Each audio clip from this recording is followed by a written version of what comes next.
Kali ini saya akan bahas tentang sistem injeksi mobil terbaru. Mari kita mulai. Yang pertama tentang bagian sistem kontrol injeksi, sistem injeksi. Yang pertama adalah bagian utama dari sistem injeksi itu sendiri. Yang satu ada bagian sistem penyaluran udara atau air induction system. Kedua ada bagian sistem penyaluran bahan bakar atau full system. Tiga ada bagian sistem kontrol elektronik atau electronic control system. Oke, penjelasan yang bagian pertama yaitu bagian air induction system. Itu terdiri ada udara, ada filter udara, terus ada charge tank atau pemusar udara, kemudian ada saluran untuk kecepatan idle, kemudian ada untuk saluran untuk kecepatan idle up, kemudian ada untuk saluran utama lewat katup throttle, semuanya menuju ke ruang bakar. Kemudian yang baru dari saluran penyaluran udara ini ada udara tambahan dari uap bensin yang lewat kanister kemudian masuk ke intake. Berikutnya ada udara dari sisa gas buang masuk ke sistem EGR, masuk ke intake. Seperti itu, bro. Terus bagian utama kedua dari sistem injeksi adalah bagian penyaluran bensin atau full system. Pertama ada bensin, kemudian ada full pump di dalam tangki, kemudian full filter, kemudian pipa penyalur atau delivery pipe, kemudian ada full pressure regulator atau pengatur tekanan, kemudian ada injektor. Ini bagian utama kedua. Terus bagian utama yang ketiga adalah bagian kontrol elektronik sistem. Ini yang terbanyak, bro. Ini juga ada tiga. Yang pertama adalah bagian input atau sensor-sensor yang tulisannya warna biru. Kedua adalah bagian output atau aktuator yang tulisannya warna merah. Yang ketiga adalah bagian ECU atau ECM. Oke, kita bahas satu persatu. Bagian input atau sensor pertama ada IAT. IAT adalah intake air temperature sensor, fungsi untuk mendeteksi suhu udara di intake manifold. Kedua ada sensor AFM sensor, air flow meter sensor, fungsi mendeteksi banyaknya udara yang mengalir melewati intake manifold. Pada model lain pakai sensor namanya MAP sensor, manifold absolute pressure sensor atau manifold air pressure sensor. Fungsinya mengukur kerapatan atau tekanan udara yang mengalir di intake. Berikutnya ada sensor TPS, throttle position sensor, mendeteksi besarnya bukaan katup throttle. Berikutnya ada sensor CPS, crankshaft position sensor. Ini untuk mendeteksi posisi crankshaft untuk menentukan saat pengapian. Model lain ada yang pakai CAS, cam angle sensor, sama untuk mendeteksi sudut cam untuk mengetahui saat pengapian yang tepat. Berikutnya ada KS sensor, knock sensor, untuk mendeteksi besarnya getaran atau ketukan di mesin. Berikutnya ada sensor WTS, water temperature sensor atau coolant sensor, ini untuk mendeteksi suhu mesin. Berikutnya ada sensor OS, oxygen sensor. Ini letaknya di saluran gas buang untuk mendeteksi emisi di saluran gas buang. Ini kelompok sensor-sensor, bro. Berikutnya bagian output atau aktuator. Ini yang pertama ada idle switch atau idle control. Ini untuk mengatur putaran idle atau stasioner mesin saat tanpa beban, hidup tanpa beban. Kemudian ada aktuator VAV atau idle up control. VAV itu fast idle air valve, untuk menaikkan putaran idle mesin saat turun akibat beban mesin bertambah. Beban mesin bertambah karena mungkin AC on, listrikan yang besar-besar seperti lampu kepala on atau sound on. Nah ini. Berikutnya ada aktuator atau output lampu mil. Mil ini adalah malfunction indicator lamp. Fungsi untuk memberi sinyal dengan cara menyala dia kalau ada sensor atau aktuator yang bermasalah. Nanti kalau DLC-nya ini di jumper, maka dia akan berkedip sesuai kerusakan yang terjadi. Berikutnya adalah aktuator ignition. Ini untuk menghasilkan bunga api di busi dengan saat pengapian yang tepat sesuai perhitungan dari ECU. Berikutnya ada aktuator injektor. Ini untuk menyemprotkan bahan bakar di intake manifold yang dekat katup masuk dengan jumlah bahan bakar sesuai perhitungan dari ECU. Aktuator berikutnya adalah full pump. Nah, ini untuk memompa bahan bakar sehingga mengalir dalam sistem sesuai dengan tekanan kerja. Oke bro, selanjutnya bagian utama dari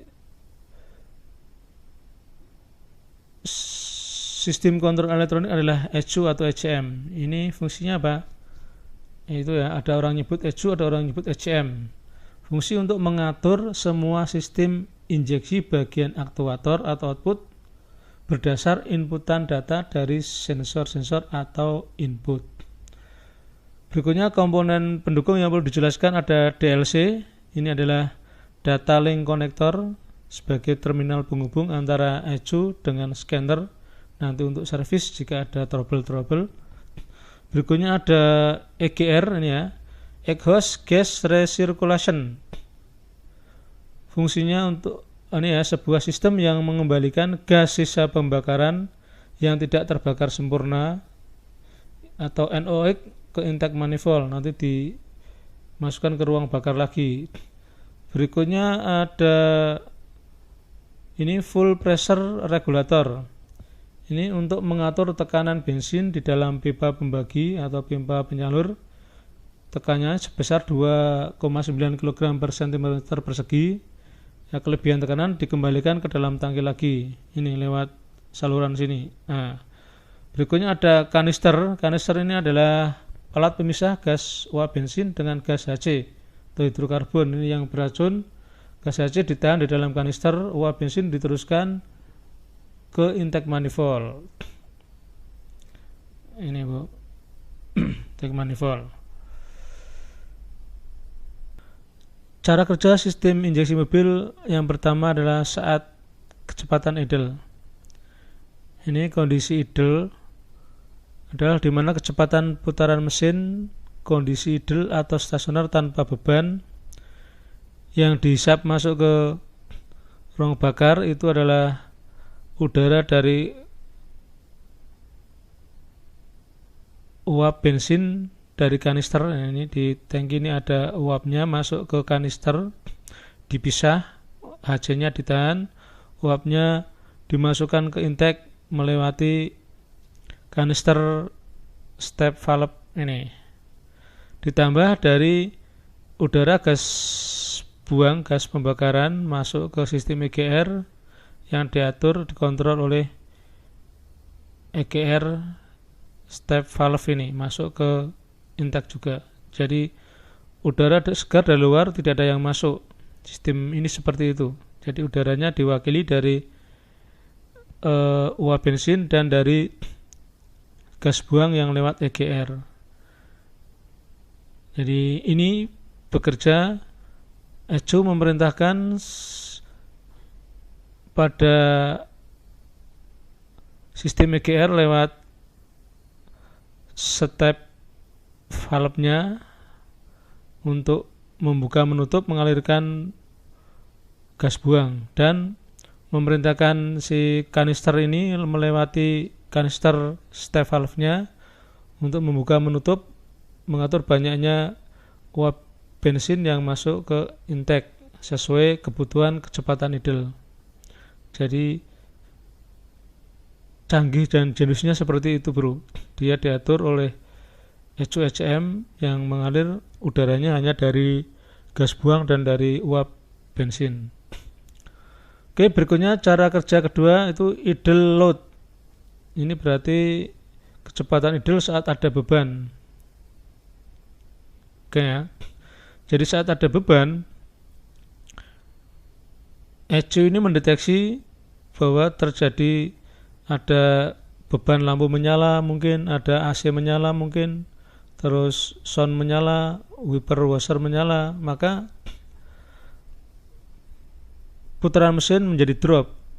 Karena drop maka idle up atau VF ini on, sehingga menambahi udara ya di dalam intake setelah katup throttle ini dari luar, dari segar masuk lewat saluran VF atau idle up control. Nah, kemudian masuk ke intake sebelah dalam throttle ini, dicampur dengan bahan bakar, kemudian menjadi pembakaran. Maka idle up-nya naik. Kalau posisi idle up on ini biasanya RPM-nya sekitar 1000-an RPM.